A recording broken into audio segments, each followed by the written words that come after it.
Welcome to Grad-post. I'm your host, Brian S. Mitchell, and we're here to talk about life before, during, and after graduate school, and whether an advanced degree is right for you. I'll draw upon my experiences as a graduate dean and research mentor, as well as my network of students, colleagues, and experts to bring you the most complete information on graduate education that I can. There's a lot of uncertainty regarding offers of admission to graduate school programs in light of the proposed cuts to federal agencies that fund academic research. Many of those grants support graduate student researchers, and universities are scrambling to develop policies and procedures in response to not only these potential funding cuts, but unclear pseudo-mandates from the teetering Department of Education on elimination of all things DEI at colleges and universities. What does this mean for current and future graduate students? Let's look at the state of affairs as of the end of February 2025 and provide some resources to help you keep up to date on the topic. First off, if you've been admitted to a tuition-paying program, chances are that those programs will continue and your offer of admission will stand. Whether or not you'll be able to get student loans is another important matter that I am tracking, but let's focus today on those programs that make offers of admission with financial aid. Those are mostly currently at risk and leading to the era of uncertainty. I'm not going to try and update you on the status of all admission cycles at every university today. The situation is very fluid, and while some institutions are pausing admissions to research-based degree programs, others are not, and those that are seem to be lifting the pause relatively quickly. There are stories in the Chronicle of Higher Education, Nature, and Stat News this week that highlight what is happening. See the links in today's transcript at gradpost.com, with apologies if the stories are subscription only.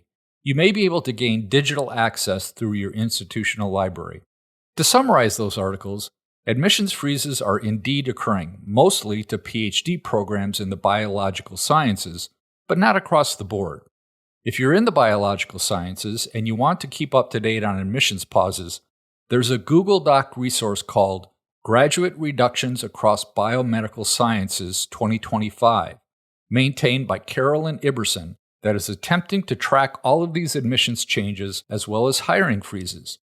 The updates in this document are categorized by verified and unverified, but given the fluidity of the situation, I recommend going directly to your program for answers. I applaud the effort, however, and wish that more institutions would be just as aggressive in communicating their admissions pauses to applicants. I've not run across similar documentation attempts in other fields, but I'll post them to my website as I find them. In general, I think some universities are freaking out and being overly cautious. I recognize that there are huge amounts of money at stake here, but most of the institutions on lists like this also have huge resources at their disposal.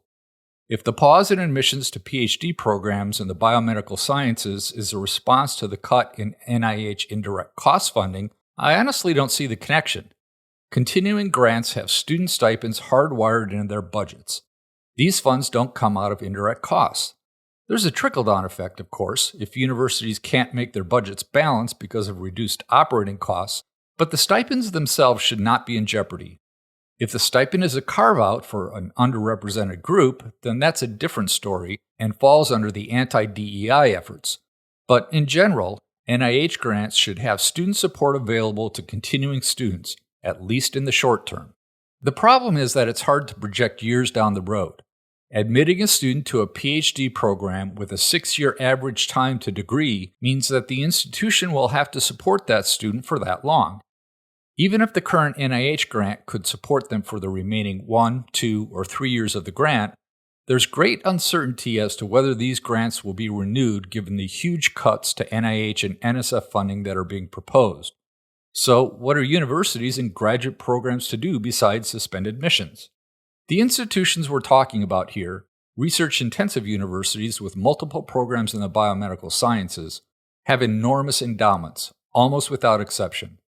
They typically draw the federally required minimum of 5% from these endowments each year to supplement operating costs and special programs. So, if you have a $10 billion endowment, not uncommon, then some $500 million is available annually to help pay faculty and staff salaries, support campus upkeep, and even keep the lights on. That's a lot of money, but it doesn't go as far as you'd think. And if the endowment is more modest, that number is even smaller. However, I'm calling on university presidents, the leaders who make these tough decisions, to dip into these reserves using whatever financial mechanisms they have at their disposal. Get board approval, declare financial exigency, whatever.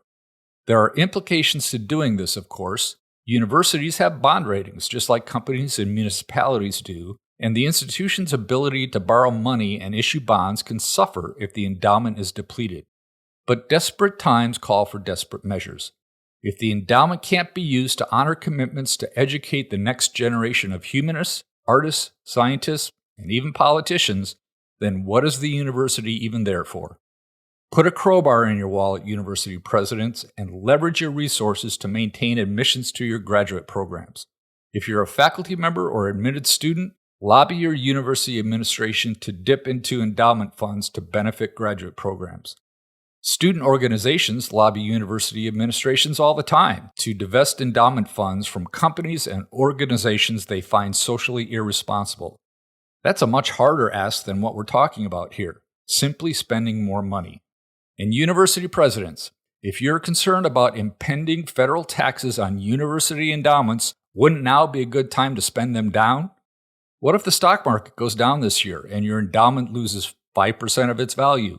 Won't you regret not having spent that money while it was available on something as existential as graduate student support?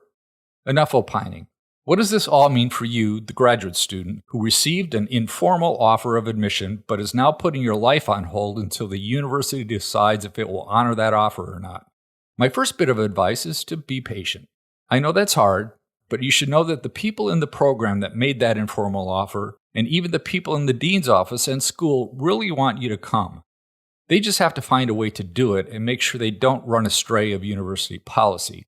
It takes time to formulate that policy, and as we are seeing, it can vacillate. Second, have a plan B. If you received a formal offer of admission and it is rescinded for this coming fall, you may be given a deferral to enter at a later date when the all clear is given. What will you do for the next year? Maybe you'll continue in your current job. Maybe you'll take a gap year. But think through this now while holding out hope that your offer of admission will be honored. I'm optimistic that this will all get sorted out and universities will, for the most part, resume admissions to their graduate programs, even in the biomedical sciences. They really put their institutions at risk if they don't, because most faculty are there to do their research and scholarship. Most of them can't do it effectively without graduate students. Now more than ever, every degree counts.